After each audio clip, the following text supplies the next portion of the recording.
Hey everybody, and welcome to another episode of Call Time Atlanta. We are back after a brief hiatus, and I am really excited because I have Michael Kostroff here today.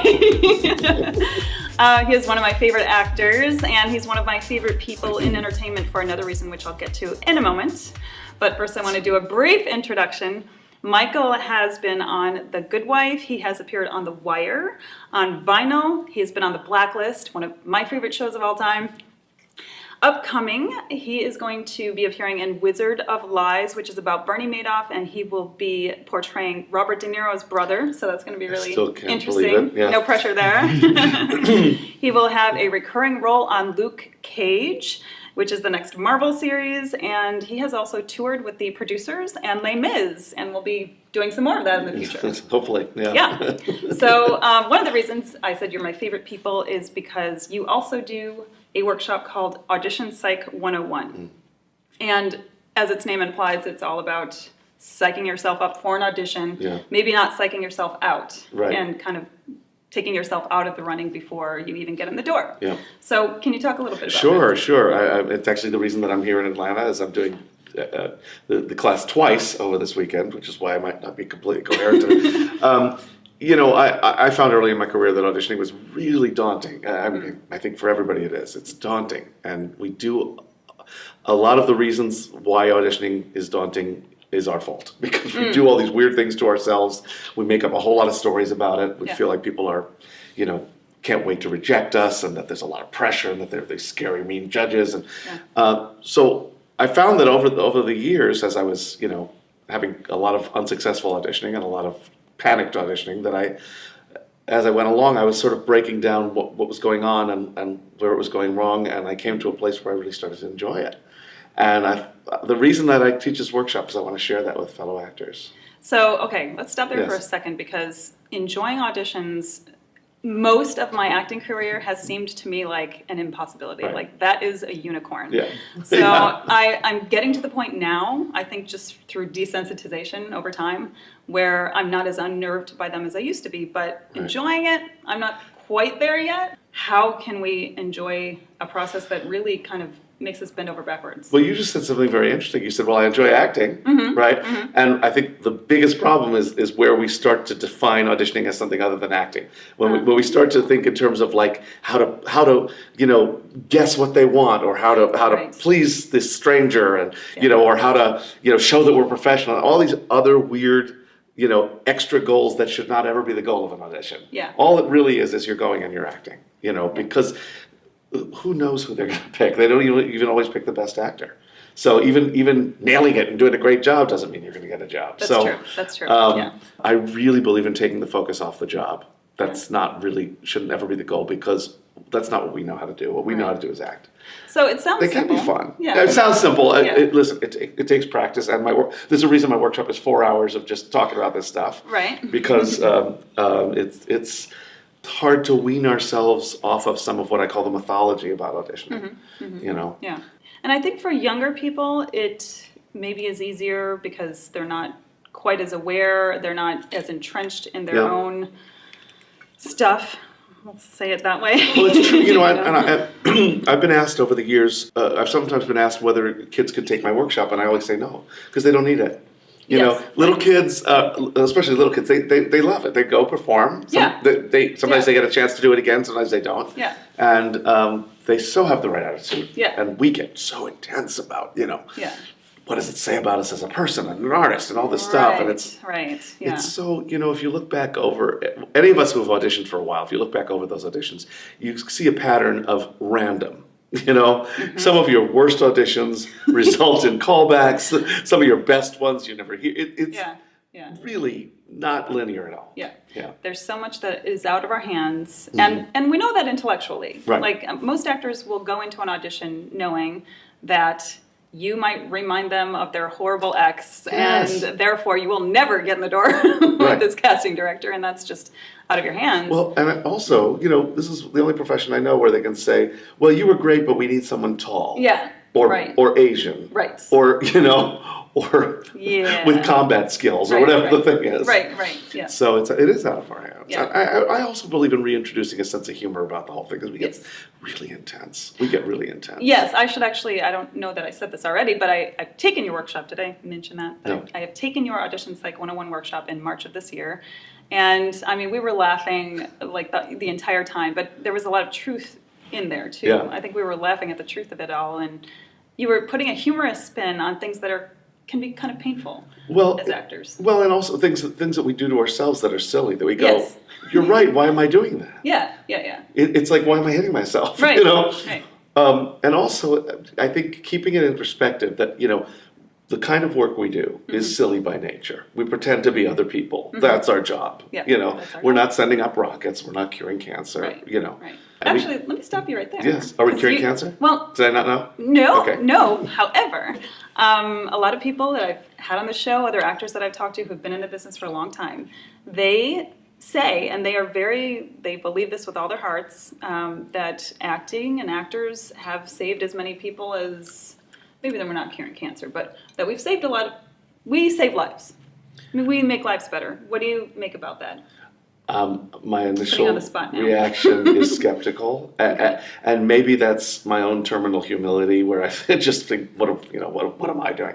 But I think we contribute to society. I think we lift people's spirits. I think the biggest job that actors do is remind people that we have commonality. Yes. That we feel a lot of the same things. Yes. Watch a story about somebody who is from a completely different society, and Yes. and you go, wow, there's a connection. So yes, we provide a service. Do we save more lives than people who cure cancer or put that out was fires? an No, exaggeration, but yeah. Oh, I'd say it's an exaggeration. Yeah. I mean, that was my own exaggeration. That hasn't been told to me specifically that way, but I think a lot of professional actors really do believe that we can save lives. Okay, let me take this question from another angle. In terms of how we, what will serve us best in terms of how we conduct our careers and how we go on auditions, is I think to take it less seriously. I agree. and lighter, and not to go, this could save a life. I would rather go, what am I doing? Right. Yeah. I mean, listen. In the course of my dignified career, I've played a can of asparagus, a talking beaver. I played a dollar bill that was lost in the washing machine. Aww. Did you find your way out? Yeah, I did, but I had an adventure. Meanwhile, that was a kid's play. I did a reading of a kid's play. And when I was in the producers, at a certain point in the show, every one of us was dressed as a little old lady. There's not a lot of dignity in this job. Yeah. It's silly. Yeah, it is silly. I used to look at my cohorts and say, what do we do for a living? I'm wearing a pillbox hat with a veil and a purse right now. But it could be said that, you get paid to have fun. You get paid to do this, which a lot of people do not get that opportunity. No, I'm very fortunate. There's no question about it. Yeah. No question. Actually, you've hit on something else. So I'm glad you're saying these things. It's bringing up a lot of Good.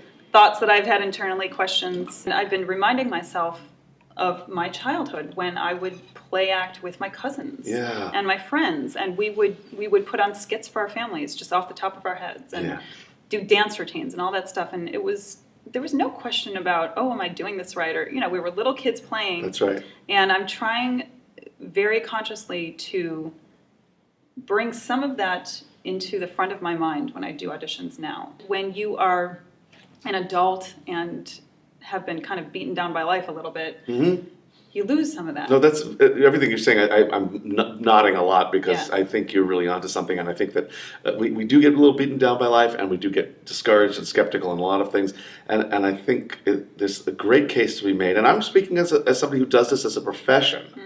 There's a great case to be made for bringing back some of the fun because, as I say in the workshop, we get so few opportunities to act.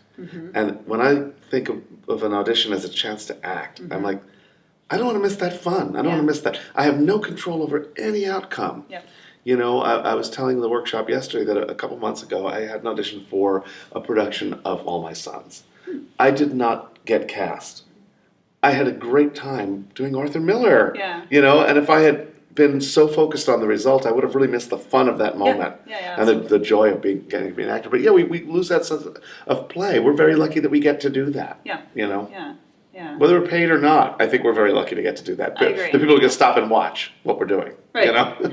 And fun doesn't necessarily have to mean laughing. I mean, you could No, have fun no. with an evil role, too. Of course. You could have a lot of fun with that. Or even grief or pain. I mean, Yeah. we know as actors that when you are able to make that sort of reality happen and you feel like you have that lift off, the plane has Yeah. left the ground, it doesn't matter if it's Yeah. tragedy or what it is, Yep. you know. Yeah. And I think I was telling you last time you were here that I did Cat on a Hot Tin Roof theater. And I was cast in a role that I just felt like, I am not this type. I had all this junk going on in my head. I'm not this type. I'm not Southern. I'm not this. I'm not that. I don't look like the other people in the play. But I was cast, and I forced myself to start playing with it because the alternative would not have been good for me, and it wouldn't have been good for the director and cast. Right. So It's fun, isn't it? yeah. Once you cross that and go, well, I'm the choice. What can I do? Right. Yeah. So do you have any tips on? And I don't want you to give away your secrets. I don't mind giving away my I know secrets. there are no secrets. But do you have any tips for how we can get to that point where we're comfortable letting our guard down? Yes, I do. First, I'll tell a story because you reminded me. A couple of years ago, I got cast in a role that I don't play these roles. It's like what you were saying about Cat on a Hot Tin Roof. Yeah. I'm at a point in my career where sometimes I get a straight offer. This was one of them. Mm-hmm. I didn't audition for this. Mm-hmm. And I think anybody who knows my work knows I play a lot of lawyers, a lot of intellectual, kind of, cerebral people. Mm-hmm. I got cast in a role on Banshee as a long-haired, tattooed, like neck tattoos, smoking, drinking, Southern thug, ex-con, and I was baffled by why they cast me. And the day before the first day of shooting, I said to my wife that my favorite thing about this is I don't have a bag of tricks. I got nothing. And they've already cast me. Mm-hmm. I'm the one playing the role. There was nothing to do but take the leap and do it. Mm-hmm. And that was very fun and freeing in a way. And I had my first stunt fight. Ooh. I snorted coke, which I've never done. Very good. Never done in real life. All right.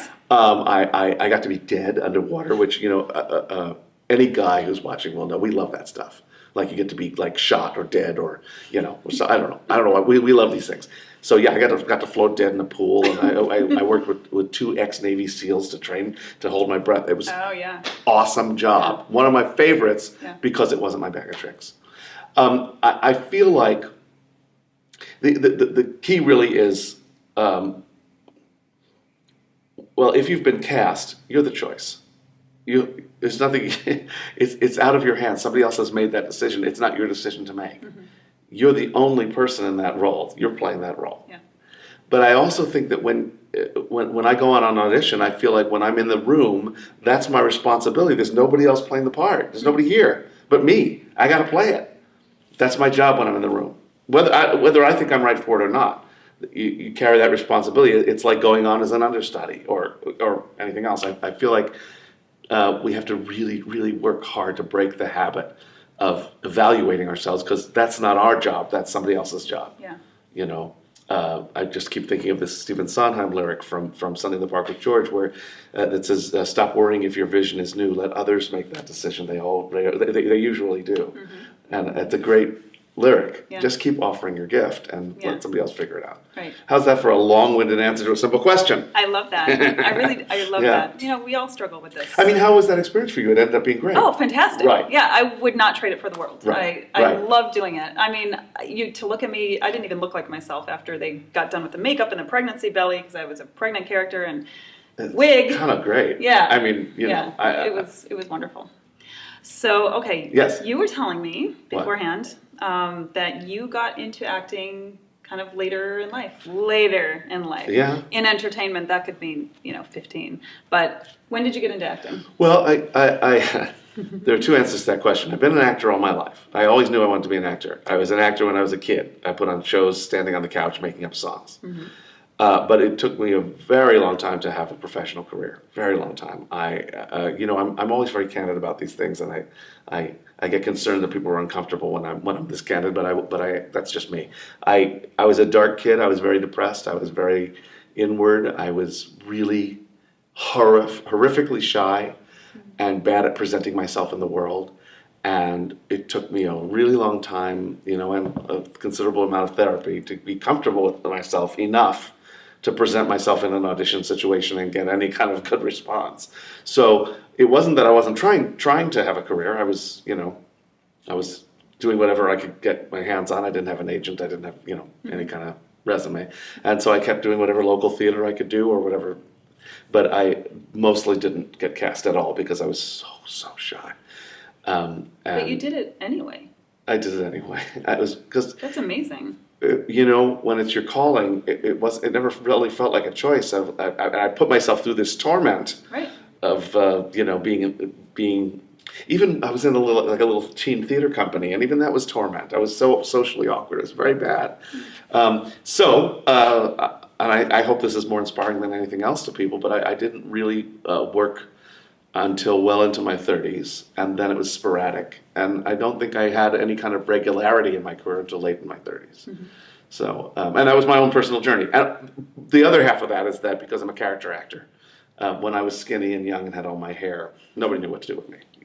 When I started losing weight and losing hair and gaining weight, people were like, "Oh, you can be this, you can be this, you can be that." So part of it I had to grow into my type, but more than that, I think it was I had to grow into myself and get comfortable with who I am, and I, it's interesting because I think a lot of us become actors to escape ourselves, and you only to find out you're completely confronted with yourself. Yes. You have to deal with your stuff. Yes, especially if you have studied Meisner technique. Yeah. And I should mention, actually, I did not mention in the beginning of the show, we are at the Robert Mello studio right now, which is where I've studied Meisner for many years. Yeah. And Omer on our camera from Actors, Taping Actors, is a friend, and he's a classmate of mine, and he's helping us tape this episode. So Meisner technique is all about confronting yourself. And you've studied Meisner, you've studied other things, right? You've done kind of a smattering or...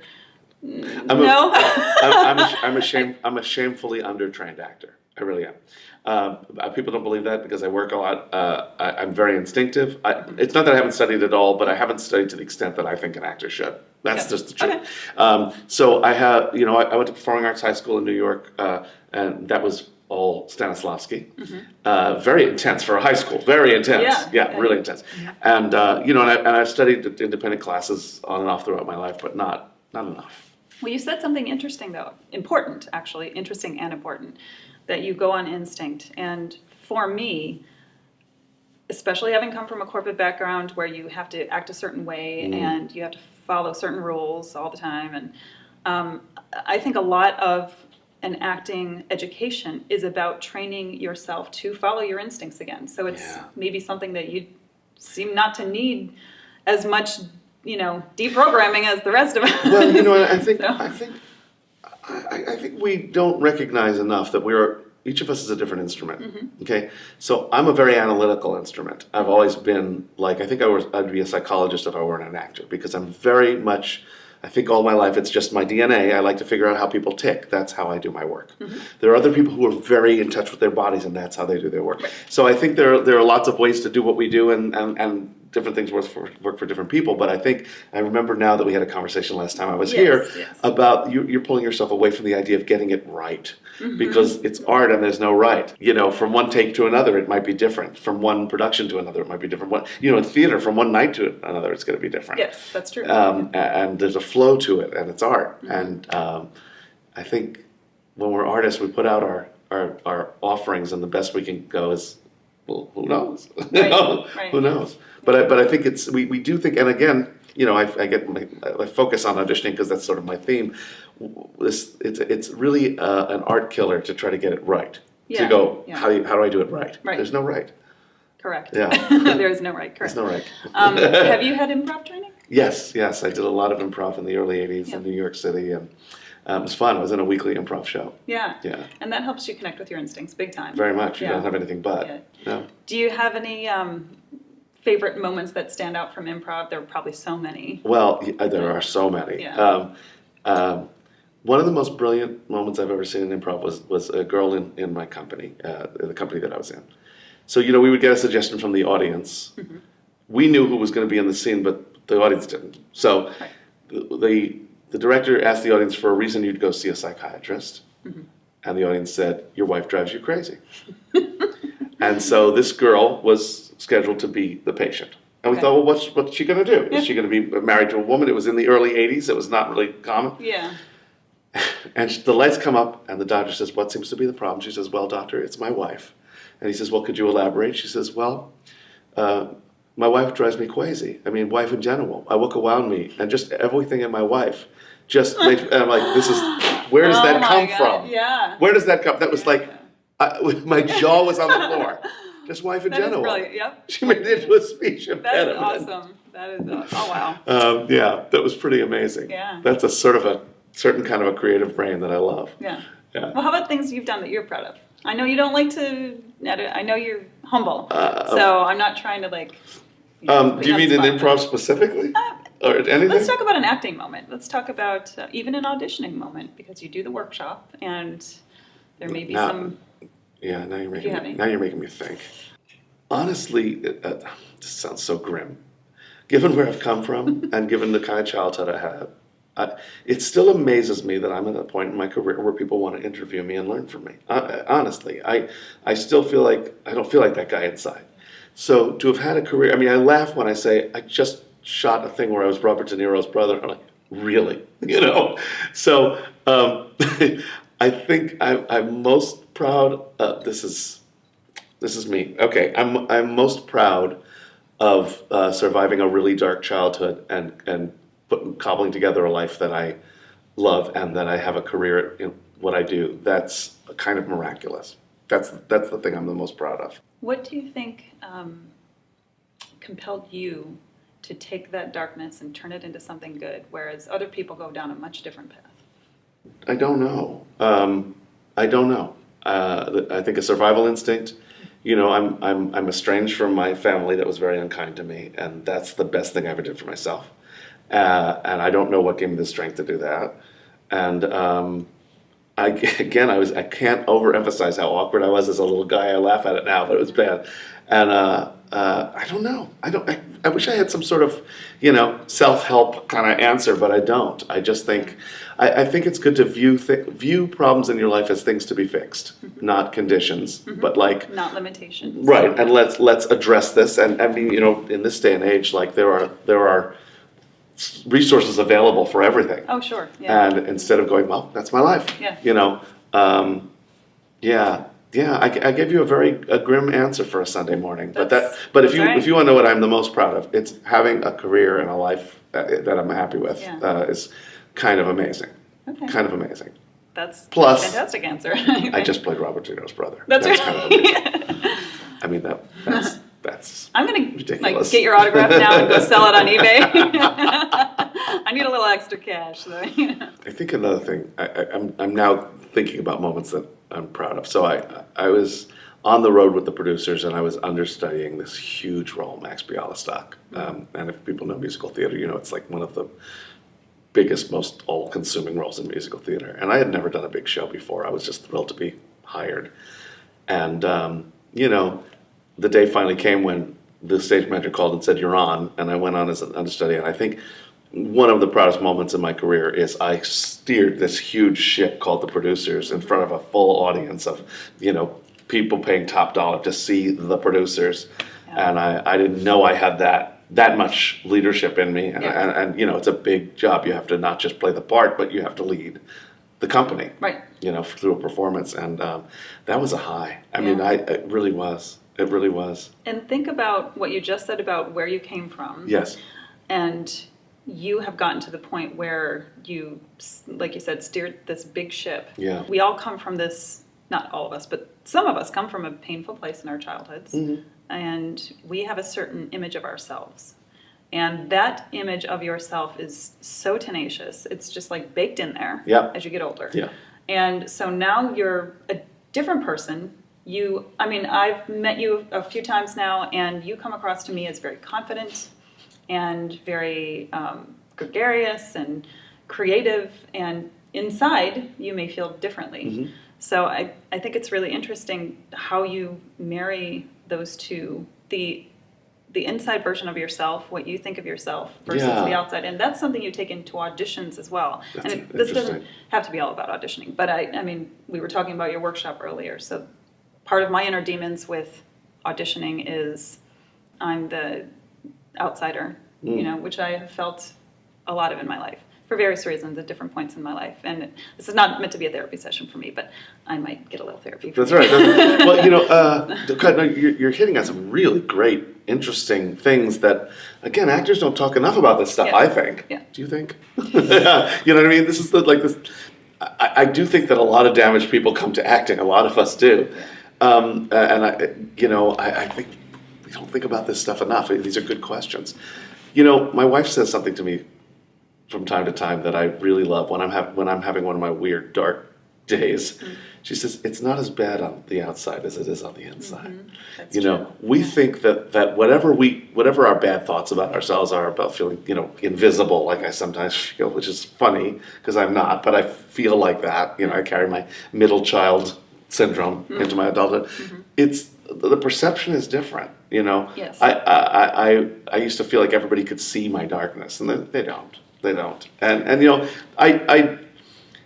I'm both. I've both evolved into a different person, and I'm the same person. So I have a lot of insecurity and vulnerability and all these things. But I've also learned to enjoy the parts of me that work well, and also enjoy other people's enjoyment of me, which is kind of good to sort of be open to the fact that other people might not be as hard on you as you are on yourself, and let that be part of the scenario as well. So do you think it's fair to say that putting yourself out there for acting or for really anything is as much a leap of faith as it is an act of will? Yeah, I think it requires an openness, not deciding in advance what the reaction is going to be, and letting, allowing for the possibility that it may go better than you think. Yeah.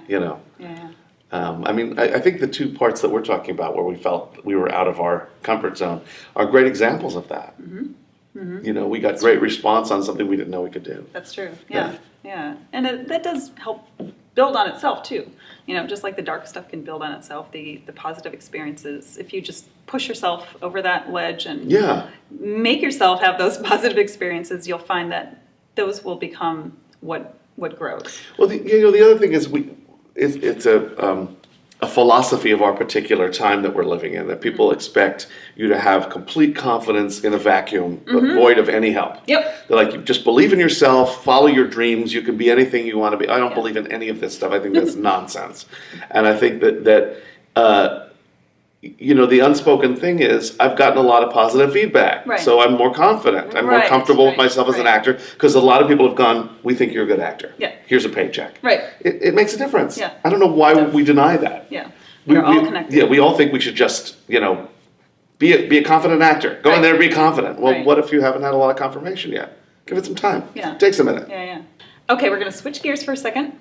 I'm ready. Because I want people to know that even if you have to hustle your butt off, that it's possible to make an acting career, a very successful acting career, and not be sucked into an 8-to-5 or 8-to-6 job that leaves you no time. So you are the epitome of hustle. I am? Yes. Okay. I'm telling you are, so it's true. So talk about what you did before you got to the point where you can basically be offered roles without auditioning for them, because that's where you're at now.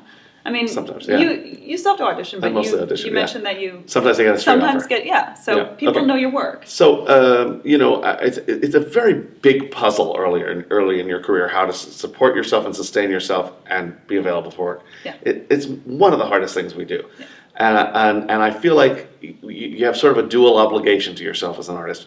One is to not ever be dependent on acting work for your livelihood, to be able to make a living, because it's such an unrealistic goal. And at the same time, to really make sure you're available for it, because you can really kill your soul by getting all wrapped up in a support job. So I don't know that I have any brilliant answers. You've given me a big compliment, but I don't know if I can live up to it. I did what a lot of actors do. I waited a lot of tables. I liked being a waiter, which is weird. I liked it because, first of all, it's the traditional actor profession. So I went, I am an actor. And I got my first waiting job. I was like, no, I'm not. I have made it. Because it was like everybody in New York. I was living in New York. Everybody who was a waiter was an actor. There's an old joke in New York. They say, "Oh, you're an actor. Which restaurant?" Right. I loved that job, and it was flexible. People would cover for each other whenever anybody had an audition. But I worked as a temp. I answered a switchboard in a little gray room for 9 months. I used to do recruitment for test market screenings of new films. That was a miserable job. Sounds interesting. It was not. No, okay. It was standing in front of a movie theater and trying to sign people up for a free screening, and people didn't believe it was free or that it was any good. So it was, God, I did a lot of jobs, and the most important, I think the biggest mistake people make is thinking, well, I've got to stay available for this acting career that's going to start any minute. Right. Because it's just not. And here's the thing. If you start getting work, it doesn't mean you're going to get more work. I got a little film job, in the 80s, and I was very excited. People went, "You're on your way now." Yeah. I didn't have another job for years as an actor, that paid anything. So I think I'm a great believer in low expectations and negative thinking. Okay, we got that covered. Yes. I'm a great believer in low expectations and negative thinking. I expect so little from my career that I get to enjoy it, every single success. Anytime I get a job, I'm like, really? Yeah. It's the last thing I expected. Yeah. So I think it's smart to not expect to make a whole lot of money. You remind me of something. I don't know if you remember the book "He's Just Not That Into You" that came out around Sex and the City when they had that one episode. And Anyway, I read that book. I will admit it. I read "He's Just Not That Into You." I love the title. I know. I was struggling with a relationship at the time. There's a point to the story, by the way. So I was struggling with a relationship, and I read that book because it had just come out, and it actually made a lot of sense. And one thing it said in there that you almost repeated without knowing it is that if you become involved with someone who is emotionally unavailable for whatever reason, maybe they have trauma, maybe whatever, they're already involved with somebody else, who knows? It's, if you become involved with somebody who cannot give you what you want in a relationship, you might be the exception. Like, people think that they're the exception to the rule. Oh, well, we're different, we're special. He won't be that way with me. Right. And the book says, we want you to understand that you are not the exception. Right. You are not the exception. That's right. And that's basically what you said. I believe you're that. not the exception. You're not the exception, and also, just as people don't change, like the abusive boyfriend doesn't change, the nature of show business doesn't change. And people keep expecting, oh wait, it's going to be fair for me, or the doors are going to open for me. No, it's gonna most likely not go that well. Yeah. That's Yeah. I think with the internet, though, like we were talking about earlier, there are ways around that. You can produce your own work. Yes. And that will help. Yeah. But you have to set your expectations realistically, so you have a game plan. Maybe I'm too negative when I say set them low, but I mean realistically is good. But realistic is kind of low in this business. I mean, there's so many people trying to be actors. There really are. There really are. And I'm going to add this, and you can decide whether or not to include it. I think some of the people watching your show are just sort of trying this. It's just sort of beginners, right? There's a balance to be found. We're in a business that requires us to be realistic about ourselves. So you don't want to listen to the part of you that goes, "Oh, I'm no good." But you also do have to assess. This may actually not be your calling. That's true. And the sooner you can figure that out and save yourself money and time and grief and get the hell out, you'll be doing yourself a very big favor. Yeah, if you discover that you don't have the calling to be an actor, leave it to somebody else. It's much too hard. It is. Yeah. It is hard. It's hard personally. There's an emotional price to pay. There's a time price to pay. Yeah. There's a price to pay. Yeah, that's true. Yeah, but those prices are worth it if this is your passion. Right. It's not worth it if it's not. If you have to do it, you have to do it. Right. You have to. Yeah. Yeah. What does acting mean to you? What does it mean in your life? Above all, it's a calling for me.